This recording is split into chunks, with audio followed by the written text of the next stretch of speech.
Radio Corex, les corridors d'exportation de la FCCQ. Votre marché est plus grand que vous ne le pensez. Alta Précision est une firme de Montréal qui compte une centaine d'employés qui se spécialisent dans les trains d'atterrissage. Il y a une douzaine d'années, elle atterrissait précisément aux États-Unis où elle s'est implantée depuis avec sa gamme de produits. Nous recevons à Radio Corex son président, Guillermo Alonso. Bonjour, Monsieur Alonso. Bonjour. Dans un premier temps, parlez-nous de Alta. Je viens de dire que vous êtes dans le domaine de l'aéronautique, mais peut-être un peu plus de détails sur votre histoire et ce dans quoi vous travaillez. Alors, Alta Précision, c'est une compagnie familiale qui a été lancée par mon père en 1979. Au tout début, c'était une machine shop dans le domaine aéronautique en général. Donc, on travaillait pendant les 15 ou 20 premières années d'existence jusqu'aux années 90. On travaillait pour les donneurs d'ordre de Montréal, donc les Pratt & Whitney, les Bombardier, les Bell Hélicoptères, CAE, tous ces gens-là, un peu ad hoc. On prenait ce qui passait. Avec la croissance qu'on a eue, et puis on a commencé, ma sœur et moi, Sonia, Alonso et moi, on s'est joints à l'entreprise au début des années 90, après nos études. Et on a commencé à travailler dans l'entreprise et à se rendre compte qu'il fallait trouver une niche. Il fallait trouver quelque chose où on était plus spécialiste, où on pouvait plus contrôler ce qui se passait dans la business. Et c'est là qu'on a décidé, parce qu'on travaillait déjà dans le domaine du train d'atterrissage, entre autres, on a décidé de se canaliser plus et de faire un focus sur le train d'atterrissage, qui était notre force et ce qu'on aimait faire également. Alors, on a commencé à s'équiper avec des équipements et des choses comme ça, tout au cours des années 90, pour finalement, en 2000, faire une expansion à notre bâtisse et s'équiper vraiment d'équipements de pointe pour faire ces équipements-là. Et on a commencé à délaisser à ce moment-là les autres... délaisser des clients, c'est jamais bon, mais pour se concentrer dans le segment du train d'atterrissage à 100%. Et c'est vers ce moment-là, au début des années 2000, que vous avez investi le marché américain, justement. Exact. Alors, on travaillait à ce moment-là pour les donneurs d'ordre du train d'atterrissage, donc les Messier Doughty de ce monde, les Roux d'Aftec, et on faisait du travail du côté d'aviation commerciale, donc tout ce qui est Boeing, Airbus, Bombardier, et on faisait également du travail tout ce qui est militaire. On travaillait beaucoup pour le militaire avec eux, pour la défense américaine, sur les plateformes de F-15, F-16, B-52, toutes ces choses-là qui volent encore aujourd'hui d'ailleurs.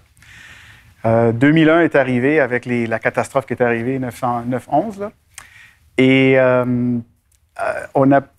ce travail-là, à toute fin pratique, disparu pour nous. Parce que nos donneurs d'ordre qui nous donnaient le travail, vu qu'il y a eu une grosse baisse dans l'aviation commerciale, ont rapatrié le travail militaire qu'ils donnaient en sous-traitance pour garder leurs gens à l'interne et ont commencé à refaire leurs pièces militaires.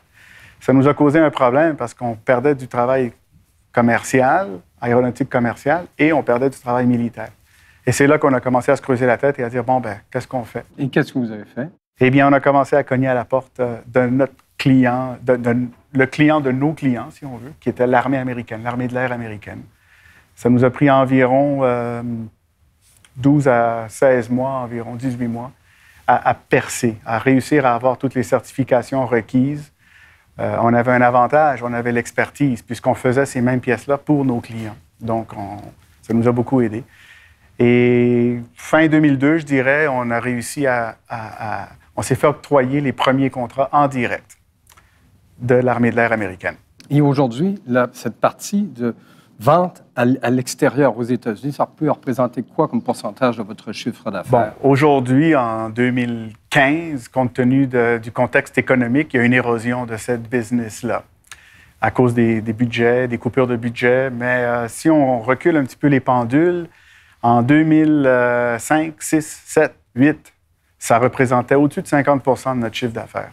Mais vous n'avez pas mis une croix dessus, là. Je présume que vous êtes toujours à l'affût. C'est dormant. C'est sûr qu'aujourd'hui, avec, tout le monde sait la situation qui se passe et les coupures de budget, aujourd'hui, ce chiffre d'affaires-là représente environ 15 à 20 % sur le pourcentage du militaire de notre chiffre d'affaires.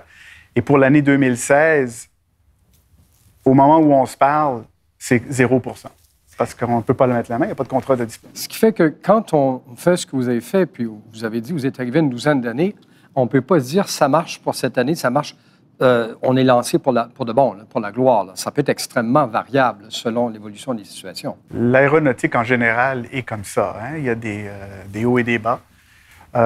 En général, ce qui nous a beaucoup aidé, si on recule un peu en arrière, en 2008, la grosse crise économique qu'il y a eu, où le marché de l'aviation commerciale a beaucoup baissé, à ce moment-là, le militaire continuait à fonctionner. Donc, ça a pu contrebalancer. Exact. Et ça, c'est ce qu'on veut. On veut continuer. C'est pour ça qu'on ne met pas de croix sur le militaire. On veut absolument continuer à aller chercher des contrats militaires pour contrebalancer. Et partir comme ça sur ces marchés d'exportation, quand on est bien rompu au fait de faire des affaires ici, là, mais là, on ouvre de nouveaux marchés. Ouais. Je présume que ça demande des appuis. Vous avez à avoir des complices pour vous aider à réussir cette incursion-là. Exact. Et un de nos grands complices, et encore aujourd'hui, de plus en plus d'ailleurs, je dirais, c'est EDC. Exportation Développement Canada. Oui, oui. Alors, ces gens-là, on les a contactés en 2003 à peu près, lorsqu'on était en train de travailler notre premier contrat militaire en direct et où on commençait à être un peu à bout de souffle en termes de cash flow et ces choses-là. On ne connaissait pas EDC à ce moment-là.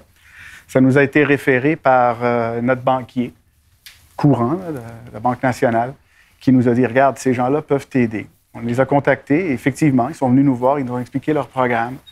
Et le programme dans lequel on a adhéré au début avec eux, c'était la mise en place d'une marge de crédit pour la pré-expédition, donc pour financer nos encours. Chose que les banquiers sont un peu frileux à financer. Oui, c'est moins qu'on peut dire. Exact. Alors, c'est un programme vraiment, si je me permets l'expression, tailor-made pour les gens qui veulent exporter. Ils vont financer les encours, l'achat de matières, la main-d'œuvre, ainsi de suite. Si ça ne s'était pas fait, si vous n'aviez pas pu compter sur cette assistance-là, quelles auraient été les conséquences? Ah, écoutez, je ne veux pas y penser. Est-ce que ça aurait pu stopper net ce que vous êtes en train de faire? Je pense que oui. Ouais? Oui, parce que le banquier, lui, c'est pas sa mission. Une banque à charte canadienne n'a pas les outils, n'est pas outillée pour financer ça. Alors, je pense que ça aurait stoppé sur nos tracks directs. Là.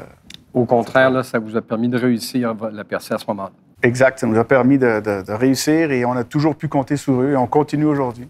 Aujourd'hui, on a investi beaucoup et il y a toutes sortes de produits qu'ils nous offrent. Monsieur Alonso, vous avez dit, là, il y a un creux là, dans cette demande aux États-Unis, donc vous ne pouvez pas y compter tant que vous voulez, mais vous l'avez dit, vous demeurez à l'affût. Donc, ça signifie que pour une entreprise ici qui a développé une niche comme vous l'avez fait, on ne peut jamais simplement se détourner du marché américain. Absolument pas. Le marché américain demeure un marché incroyablement gros, puissant et qui va revenir. Dans notre niche en particulier, à cause des coupures budgétaires, il y a eu des coupures qui font que les budgets ont été coupés. On sait très bien que les Américains sont équipés pour bombarder pendant des dizaines d'années, 24 heures par jour. Hein? Alors, ils en ont des avions. Là. Et ils vont probablement un jour revenir vers vous. On l'espère. On l'espère et on est convaincus de ça. Guillermo Alonso, merci beaucoup. Merci. Radio Corex, les corridors d'exportation de la FCCQ. Votre marché est plus grand que vous ne le pensez.